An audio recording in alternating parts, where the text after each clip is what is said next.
ហើយនៅក្នុងយុគនេះដែរខ្ញុំមានសាច់រឿងមួយដែលជាសាច់រឿងរបស់ខ្ញុំដែលបានជួបផ្ទាល់នៅអូតែមួយនៅក្នុងក្រុងភ្នំពេញនៅក្នុងឆ្នាំ2023ខ្ញុំជាអ្នករស់នៅទីរួមខេត្តដោយខ្ញុំត្រូវរៀនផ្នែកច្បាប់ខ្លះទើបតម្រូវឲ្យខ្ញុំឡើងទៅរៀននៅភ្នំពេញជារៀងរាល់អាទិត្យខ្ញុំត្រូវឡើងទៅគេងនៅភ្នំពេញមួយយប់ដោយសារតែខ្ញុំត្រូវចូលរៀននៅព្រឹកម៉ោង7:00កន្លះអញ្ចឹងជាទូទៅរៀងរាល់ថ្ងៃសៅរ៍ខ្ញុំត្រូវឡើងទៅភ្នំពេញដើម្បីគេងមួយយប់ដើម្បីព្រឹកស្អែកឡើងថ្ងៃអាទិត្យខ្ញុំត្រូវចូលរៀនពីព្រឹកហើយមួយថ្ងៃวันនេះគឺខ្ញុំនៅភ្នំពេញអញ្ចឹងនៅពេលដែលចាប់ការងារខ្ញុំនឹងឡើងមកផ្ទះវិញនៅខេត្តមុនពេលដែលខ្ញុំឡើងទៅភ្នំពេញខ្ញុំបានឆែកមើលនៅចិត្តសាលារៀនរបស់ខ្ញុំដែលត្រូវរៀនហ្នឹងគឺមានអូតែមួយហើយស្អាតហើយមានតម្លៃសមរម្យទៀតហើយវាសំខាន់គឺនៅចិត្តកន្លែងខ្ញុំរៀនតែម្ដងអញ្ចឹងខ្ញុំសម្រេចចិត្តថាខ្ញុំនឹងទៅគេងនៅកន្លែងហ្នឹង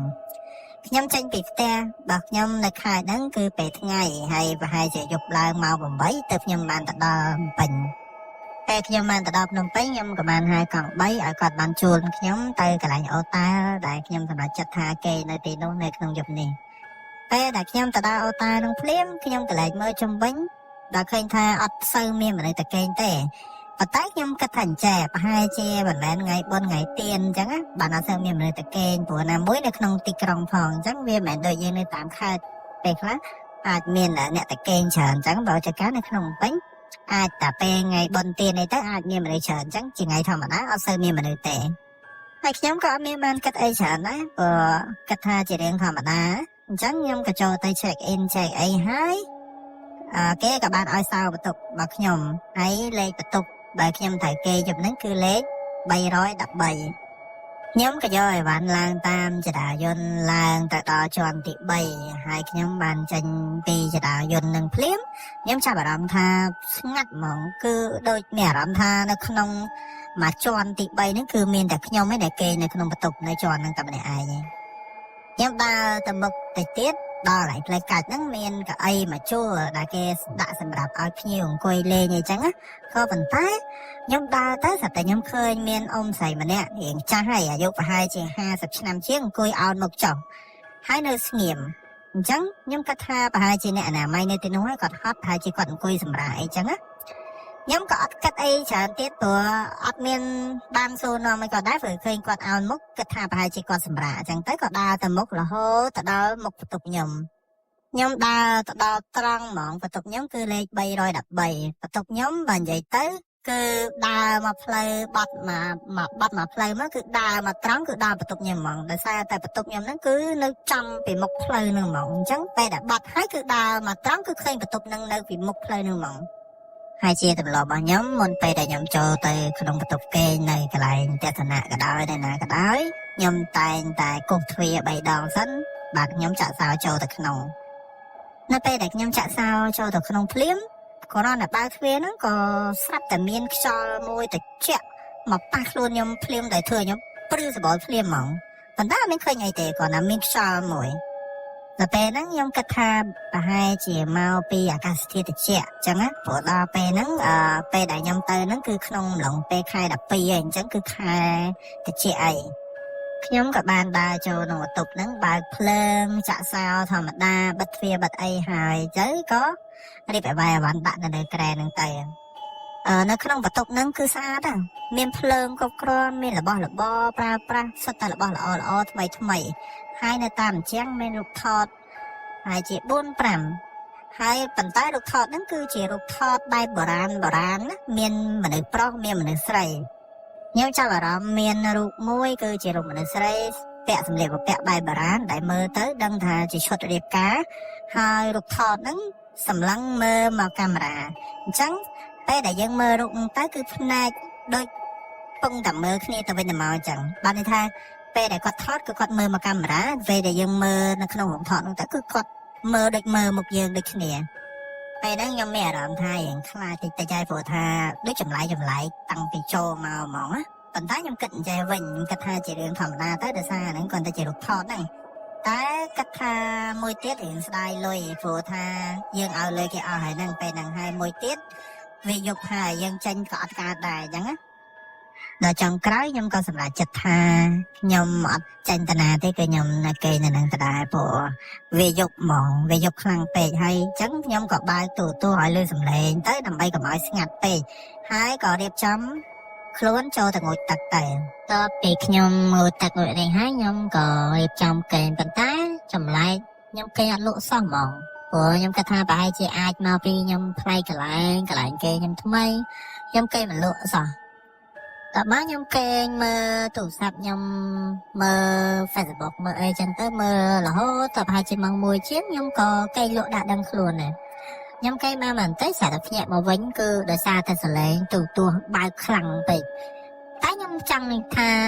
ពេលដែលខ្ញុំគេហ្នឹងគឺខ្ញុំអត់បានបើកទូសំឡេងខ្លាំងទេខ្ញុំគាត់អត់បើកទូប៉ុន្តែខ្ញុំអត់មានបើកសំឡេងទេហើយតែលេទូហ្នឹងក៏ខ្ញុំអត់បានដាក់នៅលើក្រែហ្នឹងដែរគឺដាក់នៅលើតុផ្សេងទេបើសិនជាអញ្ចឹងវាអត់មានហេតុផលអីតែខ្ញុំគេទៅលើចុចបានន័យថាខ្ញុំគេទៅលើតេឡេហ្នឹងហើយទៅចុចលើសំឡេងខ្លួនឯងគឺវាអត់មានបែបហ្នឹងទេពេលអញ្ចឹងឆ្ងល់ខ្លាំងមែនតើពេលហ្នឹងខ្ញុំក៏សម្រេចចិត្តថាខ្ញុំក៏បិទទូហ្នឹងហើយខ្ញុំយកតេឡេទុកនៅលើតុហើយខ្ញុំក៏បើកភ្លើងពេញបន្ទប់ហ្នឹងហ្មងគឺបានន័យថាគឺខ្ញុំគេងលេងលក់ហើយខ្ញុំក៏គេងមើលទូរស័ព្ទមើលអីដើម្បីប្រឡប់កុំឲ្យខ្លាចអញ្ចឹងណាប៉ុន្តែនៅក្នុងបន្ទប់ហ្នឹងគឺខ្ញុំបើកភ្លើងទាំងអស់ហ្មងបានប្រហែលជាប្រហែលទេក្រោយទូក៏ចាប់ផ្ដើមបើកម្ដងទៀតហើយលើកនេះមិនមែនតែបើកទូទេណាសំឡេងគឺបើកខ្លាំងមែនតើបើកឡើងធ្វើឲ្យខ្ញុំភ្ញាក់ខ្លាំងមែនតើហ្មងពេលហ្នឹងបន្ទាប់មក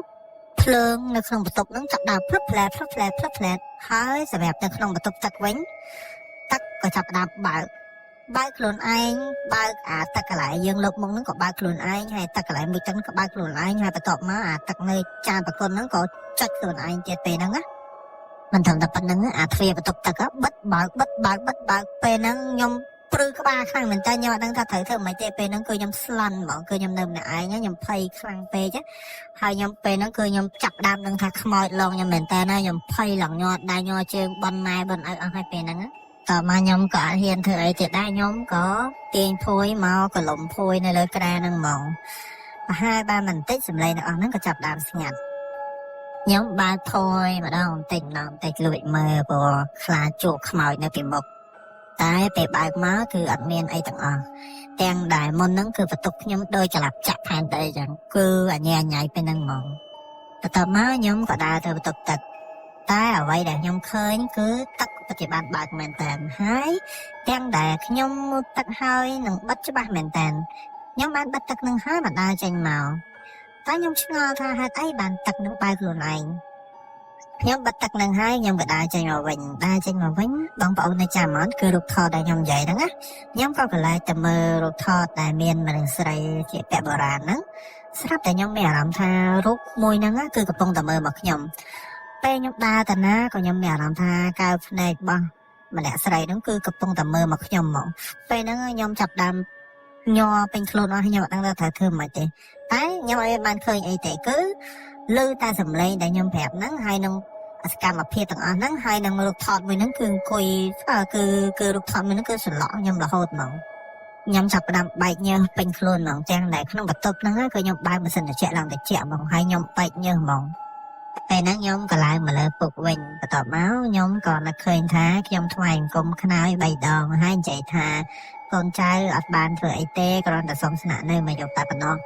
សូមកុំឲ្យកូនចៅជួបរឿងអីព្រោះខ្ញុំមកល្អទេខ្ញុំសុំគេតែមកយកទេព្រោះស្អែកខ្ញុំចាក់ចេញទៅវិញហើយបន្ទាប់ពីខ្ញុំបាននិយាយហើយខ្ញុំក៏មើលម៉ោងឃើញថាម៉ោង3យកហើយខ្ញុំក៏លំភួយហើយអត់ហ៊ានបើកភួយទេខ្ញុំមិនដឹងថាខ្ញុំគេលក់តាំងពីពេលណាទេគឺពេលដែលខ្ញុំញាក់ឡើងគឺម៉ោង6ព្រឹកហើយដល់ពេលព្រឹកឡើងខ្ញុំរៀបចំខ្លួននេះហើយខ្ញុំក៏ចាក់ចេញពីបន្ទប់ហ្នឹងទៅ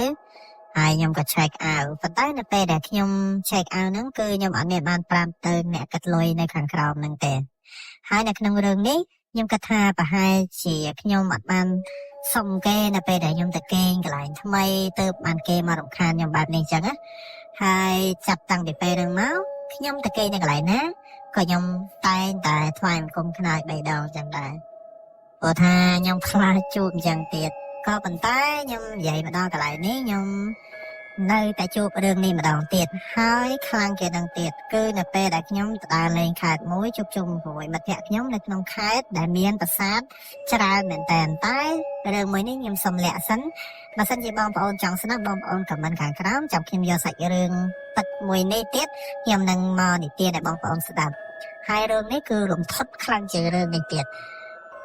យ៉ាងម៉េចដែរបងប្អូនសម្រាប់សាច់រឿងរបស់ខ្ញុំនៅអូតានេះខ្ញុំគិតថាយើងទៅគេងនៅទីណាក៏យើងត្រូវតែសុំហើយបើសិនជាចូលទៅមានសភាពស្រួលមិនស្រួលយើងគួរតែបដូរបន្ទប់ទៅកុំឲ្យជួបដូចខ្ញុំទៀតជាចុងក្រោយខ្ញុំសូមអរគុណដល់បងប្អូនទាំងអស់គ្នាសម្រាប់ការស្ដាប់មកដល់ចុងវីដេអូនេះ